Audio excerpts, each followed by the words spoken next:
She left me for my rich boss. She didn't know I owned the whole company. I never thought I'd be writing this, but after what happened last week, I need to get this off my chest. To understand the satisfaction of the ending, you have to understand where I started. I'm 29 years old. If you met me 6 months ago, you would have thought I was just another struggling guy trying to make ends meet. I drove a 2015 Honda Civic with a dented bumper. I wore plain t-shirts from Target. I lived in a one-bedroom apartment in a mediocre part of the city. I clipped coupons for groceries and always checked the price on the menu before ordering. But here's the thing. I didn't have to do any of that. I come from a family that did well in real estate, but I made my own fortune in tech and logistics software. I sold my first startup when I was 24 for mid-8 figures. I don't say this to brag. I say this because it's the reason I live the way I do. When I first got rich, I attracted the wrong kind of people. Fake friends, women who only loved me when the credit card was black. So when I moved to this new city, I made a promise to myself. I would live stealth. I wanted to find someone who loved me, not my portfolio. That's when I met Sarah. The relationship. We met at a local coffee shop. She was beautiful, funny, and seemed down to earth. We started dating, and for the first year it was great, or so I thought. We lived the struggle together. We split the rent 50-50, we cooked at home because eating out is too expensive. When her car broke down, I helped her fix it myself instead of paying a mechanic. I thought we were building a partnership. But around the 18-month mark, Sarah changed. She started making comments, little jabs at first. Mark took his girlfriend to Cabo for the weekend. Must be nice. Are we seriously eating pasta again? You're almost 30. Don't you want to achieve more? I tried to explain that I was working on projects, which was true. I was managing my investments, but she just saw a guy sitting on his laptop making zero apparent progress. She became distant. She started staying late at work. She started hiding her phone. It all came crashing down on a Tuesday evening. I'll never forget it. I had just finished making dinner, cheap tacos, when she walked in. She didn't even look at me. She just walked to the bedroom, packed a bag, and came out. "I can't do this anymore," she said. Her voice was cold, not sad, just annoyed. "Do what?" I asked, putting down the spatula. "This," she gestured around our tiny apartment. "The mediocrity, living paycheck to paycheck. I need security, OP. I need a man who has ambition, a man who can take care of me." Then she dropped the bomb. "I've met someone else." My heart sank. "Who?" "His name is Derek. He's a regional director at Logic Corp. He's successful, he's driven, and he treats me like a queen. He's taking me to Italy next month." I froze. I literally froze. She thought I was in shock from the heartbreak, but I was in shock because of the irony. Logic Corp. Derek was a regional director at Logic Corp. What Sarah didn't know, what Derek certainly didn't know, is that Logic Corp is a subsidiary. It's owned by a holding company called Vantage Group, and I am the sole owner and CEO of Vantage Group. I tried to warn her, in a way. "Sarah, are you sure about this? Money isn't everything. We have something real." She laughed, a cruel, mocking laugh. "Real? Real doesn't pay the bills, OP. Enjoy your tacos. I'm leaving." She slammed the door, and just like that, 2 years were gone.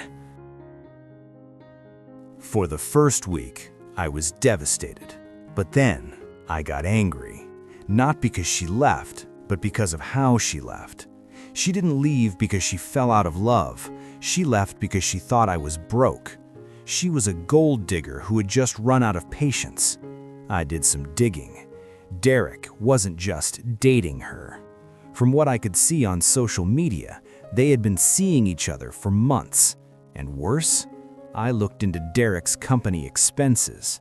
He was expensing client dinners at five-star restaurants on dates that matched Sarah's Instagram posts. He was using my company's money to steal my girlfriend. That was the moment sadness turned into cold, calculated fury. I didn't call her, I didn't text. I called my COO. "When is the next quarterly review for the Logicorp regional managers?" I asked. "Next Friday, sir," he replied. "Good. Tell them the owner of Vantage Group is coming to audit the branch personally. Don't tell them my name. Just say, the owner." Friday came. I shaved, put on my $5,000 bespoke suit, put on my Rolex, the one I kept in a safe, and drove my Aston Martin to the Logicorp headquarters. It felt good to be back in my own skin. When I walked into the building, the receptionist, who didn't know me, almost fainted seeing the car. I walked straight to the conference room. My COO was waiting at the door. "They're all inside, sir." I opened the doors. There were 12 people around the table. At the far end, sitting with his feet practically up on the table, was Derek. He looked exactly like the type of guy Sarah would like. Slick hair, flashy watch, loud voice. He was in the middle of a joke when I walked in. Everyone fell silent.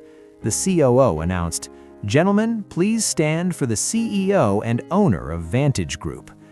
Everyone stood up immediately, except Derek. He was squinting at me.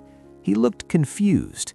He looked like he was trying to place a face he'd seen at a grocery store or a gas station. Then realization hit him like a truck. His face went pale. His mouth opened, but no sound came out. He slowly stood up, his legs shaking. "Good morning," I said, my voice calm. I sat at the head of the table. "Please, sit."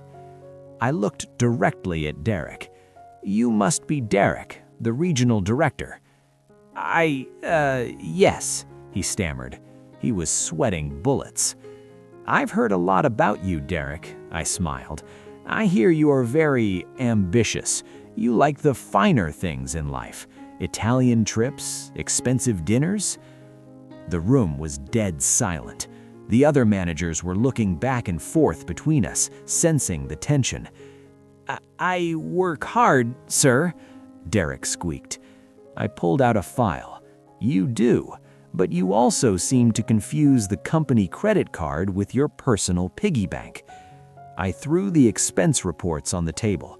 Photos of receipts from restaurants where Sarah had posted photos, hotel bookings, gifts. $17,000 in unauthorized expenses in 3 months. That's embezzlement, Derek. Derek looked like he was going to vomit. "But that's not really why I'm here," I continued, leaning in. "You see, Derek, you're currently dating a woman named Sarah." Derek nodded, terrified. "Sarah used to date a guy she thought was a loser. She dumped him because she wanted someone with ambition, someone like you." I paused for effect. "The funny thing is, I'm that loser." The gasp in the room was audible. Derek looked like he wanted to crawl under the table and die. "You're fired, Derek," I said softly.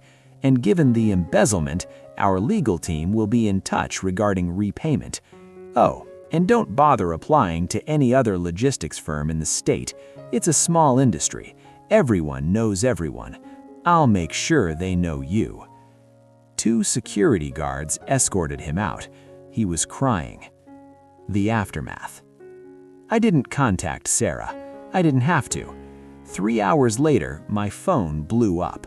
15 missed calls, 20 texts. Text 1.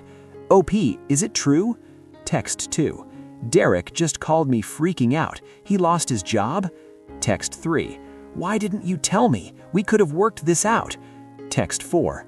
I made a mistake. I was confused. Can we talk? I read them and laughed. Then the voicemail came.